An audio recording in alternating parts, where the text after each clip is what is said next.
junto com a gente também. E aí, Paulo do Vale, caiu o Crespo ou não? Teve reunião lá, não teve? O que você pode falar, garotinho? Tá fininho na televisão, hein? Ó, coisa boa, hein, craque Neto? Um abraço pra vocês aí. Só o Crespo não caiu hoje, que coisa, né? O dia começou justamente com a tendência do Crespo ser vítima de uma queda. Não foi o que aconteceu, né? Depois de uma reunião com a cúpula de futebol do São Paulo, eles definiram que o Crespo segue no comando pelo menos até o jogo contra o Santos.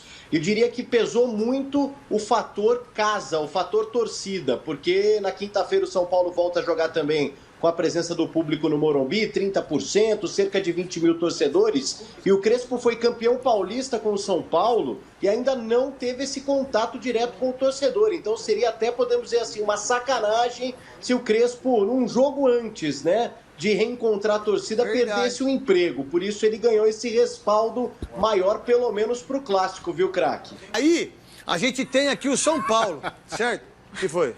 Nada, Tô errado, eu? Não, você é o craque Neto, eu sou seu fã. Obrigado. Aí, a gente tem o São Paulo. Quem vai fazer a primeira pergunta é vocês, é sobre o São Paulo, pro Veloso, para quem você quiser. E vamos usar bastante o Mauro Galvão na casa da sogra. Que, por sinal, eu quero a foto da sogra. Eu quero a foto da sogra do Mauro Galvão, lá de Porto Alegre. Que, diga-se de passagem, é um lugar maravilhoso, Porto Alegre. Veloso, Isso. Vamos lá. Muita gente questiona o tanto de culpa que o Crespo tem nesse elenco do São Paulo que não consegue fazer o time jogar. Qual o tamanho da culpa dele? Você acha que ele tem que continuar, ele tem que ser mandado embora? Qual que é o melhor caminho para o São Paulo que não consegue vencer e não consegue fazer gol? Eu acho que o Crespo tem culpa sim, mas não é só pela parte técnica do time. Eu acho que o Crespo tem muita culpa em função da comissão que ele montou. O São Paulo tem uma comissão técnica que está fazendo o São Paulo andar para trás, né? A gente vem discutindo ao longo do campeonato o número de lesões que o São Paulo teve. E essa instabilidade, a bola não saiu, não. Então, a bola não saiu. Essa instabilidade do São Paulo... A minha dúvida é se estava impedido, e aí não estava. Não está. Não é nem da bola ter saído. Essa era a dúvida. A dúvida era essa. Essa instabilidade é com relação a isso, porque o São Paulo foi campeão paulista e depois não conseguiu repetir o time. As lesões passaram de 30. Quer dizer, foi um trabalho muito mal realizado, né, pela comissão técnica, pelo departamento de preparação do time. Então, e essa comissão foi ele que trouxe. Eu acho que a maior culpa dele tá nesse sentido. Eu acho que o trabalho dele como técnico muitas vezes funcionou bem. Só que ele perdeu as peças que ele precisava para continuar o trabalho no Brasileiro. E o São Paulo não se encontrou mais, né? São Paulo está na parte de baixo da tabela ainda, uma colocação ruim, não consegue reagir. Aspira pouco na competição. Claro que ainda tem chance de brigar por Libertadores, porque acho que vão 9, né, para Libertadores do ano que vem. Então as chances ainda existem. Mas a campanha do São Paulo é muito ruim e o Crespo tem grande parte de culpa nessa campanha ruim do São Paulo. Ramiro, todo mundo sabe que esse esquema do São Paulo com 3 zagueiros simpatiza a torcida, tem boas lembranças, mas não está na hora do Crespo tirar esses 3 zagueiros, mudar um pouco o time para ver se tem alguma solução? Eu acho que já passou da hora, Isa. Assim, eu particularmente sou contra aquela ideia de que o treinador precisa de muito tempo de trabalho, que o treinador precisa de muitas chances. A gente tem inúmeros exemplos no futebol brasileiro. Por exemplo, o Felipão em 2018. Ele chegou, pegou um Palmeiras bastante complicado e de uma hora para outra o time se tornou uma seleção. E tudo bem, a gente está falando do Felipão. O Hernan Crespo raramente vai chegar aos pés do Felipão, porque o Felipão tem uma história gigantesca no futebol mundial, nacional e até com a seleção portuguesa.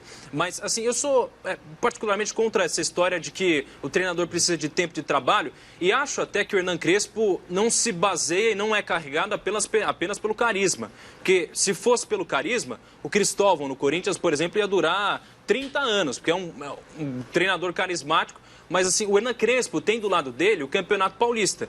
O Campeonato Paulista desse ano é a única coisa que o sustenta nesse momento. Essa história de 3 zagueiros... Eu acho que o Paulo do Vale falou uma coisa legal, que eu vou botar o Paulo do Vale já.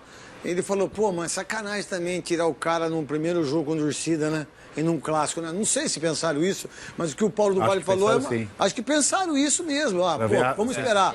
Acho que pensaram isso. Até porque, de certa forma, se você deixa o Hernan Crespo no jogo contra o Santos, caso o São Paulo perca, você tem um culpado. Você tem em quem colocar a culpa. Porque você tirando o treinador em cima da hora, a torcida vai falar de quem que é a culpa.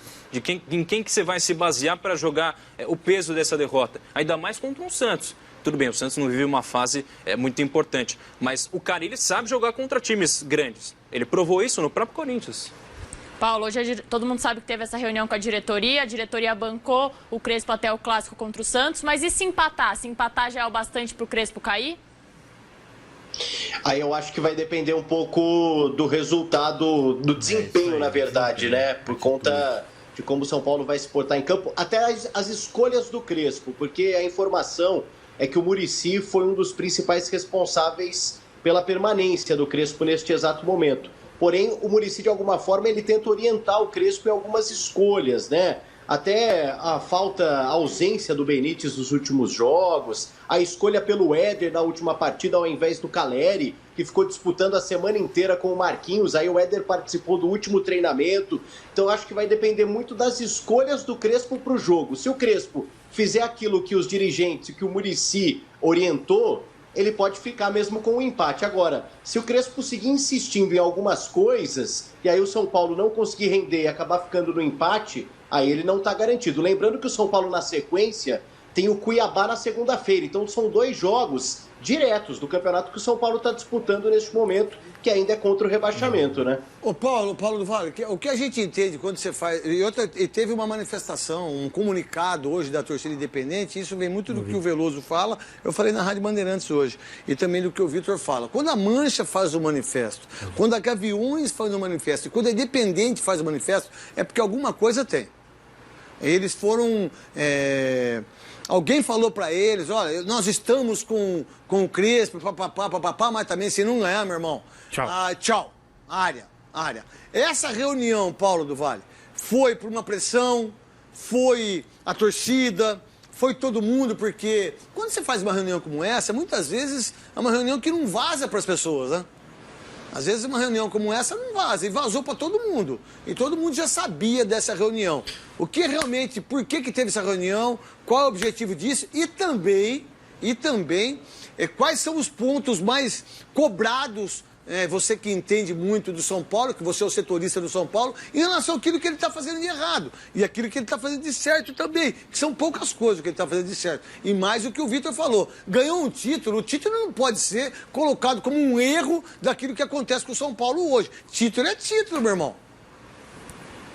Sobre a reunião, craque, o São Paulo alega que essa reunião acontece toda segunda-feira, né? Uma reunião para discutir aí a semana, os jogos que vão acontecer pela frente. E aí, claro que neste momento, após um empate contra a lanterna da competição, que é a Chapecoense, a permanência do Crespo foi discutida, mas em nenhum momento se falou da demissão, pelas informações que chegaram do São Paulo, apesar da coisa ter ficado próxima de acontecer. E aí o Muricy teria agido e pesou muito a palavra do Muricy Ramalho pela manutenção do treinador. O Muricy já foi técnico, ele entende o lado do Crespo também.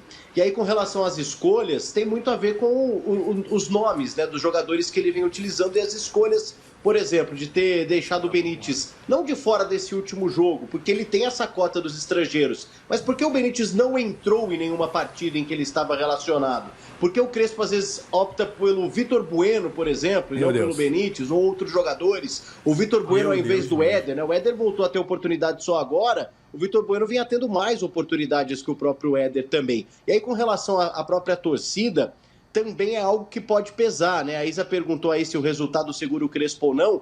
O torcedor, dependendo do que acontecer, pode dar um voto de apoio ao Crespo ou mesmo mostrar que não está fechado com o treinador. São Paulo jogar mal, por exemplo, será que o torcedor vai gritar o nome do Crespo ou vai vaiar o treinador? Acho que isso pode pesar também. Uma informação, vou falar, eu nem falei nos donos da bola hoje, vou falar aqui. Eu tenho uma informação, um amigo meu me falou, lá de Santa Bárbara do Oeste, que o São Paulo está tentando trazer o Walter para o São Paulo no lugar do Thiago Volpi. Isso procede, não procede? Você pode falar para a gente, por favor? Sim, é uma informação, de fato, chegou até mim.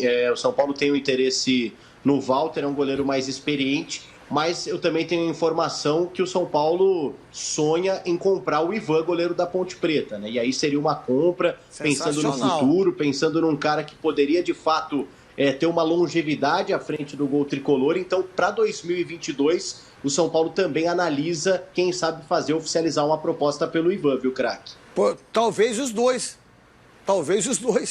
né? Porque o São Paulo não tem 2 goleiros, que por sinal, isso é você que tem que falar. É verdade, eu já disse que o São Paulo apostou tudo no Volpi e não tem nenhum reserva hoje à altura. Porque se tivesse, já estaria jogando. Verdade. Então não tem. Então o São Paulo realmente não precisa contratar um, não precisa contratar 2. Ele precisa ter 2. Quando você tem 2, você tem pelo menos um, né? Na ausência de um, você pode estar tranquilo que vai ser bem substituído. E o São Paulo realmente tem essa dificuldade. Eu acho que seria uma boa realmente trazer os 2. Um goleiro mais experiente e uma grande promessa do futebol brasileiro. Para você seria uma ótima... Eu esqueci do Ivan. O Ivan é um goleiraço. É que ele se contundiu, mas é um goleiraço esse menino da Ponte Preta. Ele teve um problema no pulso, né, o Ivan? Recentemente, inclusive, foi substituído pelo Rafael, que também está na Ponte. Eu acho que, de imediato, o Walter é uma melhor opção. Porque ele vem numa fase melhor e também é um goleiro mais experiente. Para contrata os 2, deixa o Walter jogar e deixa o menino ganhar aos poucos. Isso aí. Tem 7 jogos no Brasileiro. Não, tô falando pro ano que vem. É que o Ivan, como tá na Série B, poderia jogar já. Não, então, mas eu tô falando...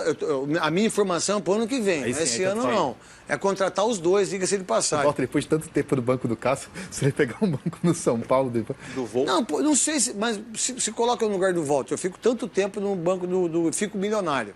E tem todos os títulos. Só que ele sempre, quando entrou, muitas vezes a gente se colocou aqui, o próprio Veloso falou que o Walter tinha que jogar com o titular. Tá bem, Cuiabá? Tá bem. Né? E tá jogando muito o Cuiabá e é um baita goleiro. Só que, aí é o seguinte, eu contrato o Walter e ele joga. O Ivan é para 6 anos, para 7 anos. O Walter talvez seja para 1 ou 2 anos no máximo. Ou não, Veloso? Eu acho que é por aí, por aí. Não é não? O Ivan tá com 24 ou 25 anos. Pô, a goleira é para 6, 7 anos, pelo amor de Deus. E aí, pessoal, o que vocês acharam aí do Craque Neto e o pessoal do Baita Amigos, hein? Crespo é a bola da vez aí, a pressão é grande, mas é como eu tenho comentado. E quem? Quem para o lugar de Crespo? Rogério Ceni? Qual seria a opção? Dorival Júnior? Então eu não consigo ver muita solução no momento. A solução é recuperar o Crespo e o Crespo tentar dar uma animada nesses jogadores. Porque os maiores culpados, os principais culpados, com certeza são os jogadores que entram em campo. O jogo contra o Chapecoense mostrou isso. São Paulo ganhava de 1-0, parecia que estava ganhando de 4, 5. Perdeu um caminhão de gols até tomar aquele fatídico gol do empate. Então, é muito fácil colocar só a culpa no Crespo. Claro que ele erra, mas também esse ano foi muito atribulado. Muitas contusões após o Paulista. E aí, o departamento médico não dando conta também, jogador demorando 50 dias para se recuperar, que foi o caso do Marquinhos, o cara tem menos de 20 anos. Então, não é querendo minimizar para o lado do Crespo. O Crespo tem culpa, não sai daquele esquema de 3 zagueiros. Quantas vezes não colocou Pablo, Vitor Bueno e companhia, que esses nomes têm que estar na lista de faxina para o ano que vem. Mas vamos dar um voto aí, mais um crédito para o Crespo, até porque eu não consigo ver nenhuma opção melhor para agora. Com relação aos nomes de goleiros, os 2 seriam muito bem-vindos. E aí, tchau, Volpe. O Walter para 1-2 anos como titular, até o Ivan maturar. E acho que o São Paulo estaria muito bem servido. E ainda digo mais, é capaz do salário desses 2 serem somados menores do que o salário do Volpe, que hoje ganha na faixa de R$700 mil, que é um absurdo pela bolinha que ele joga. E até eu falo logo, acho que ele falhou no gol contra a Chapecoense. Um cruzamento que ele pula antecipadamente, e aí o zagueiro corta, depois ele volta aqui desesperado, e aí o cruzamento para dentro da área, muito próximo dele, o atacante praticamente entra com bola e tudo. Tá muito inseguro, e o que deixa nós torcedores inseguros, né? É aguardar aí mais notícias sobre o São Paulo Futebol Clube, ao que parece até quinta-feira, 18h30, que é o jogo contra o Santos. O técnico será Hernan Crespo. Depois disso, tudo depende da atuação, da atitude da equipe, para que possamos sair com a vitória e dar uma esfriada nos ânimos para conseguir uma sequência de vitórias. Mas é um passo de cada vez. Então é isso, pessoal. Meu nome é Marcelo Mazor, sou no canal Mazor SPFC. Todos os dias, se tem notícia, tem novidade, tem vídeo no canal sobre o nosso amado tricolor paulista, tá ok? Saudações tricolores, até a próxima e valeu!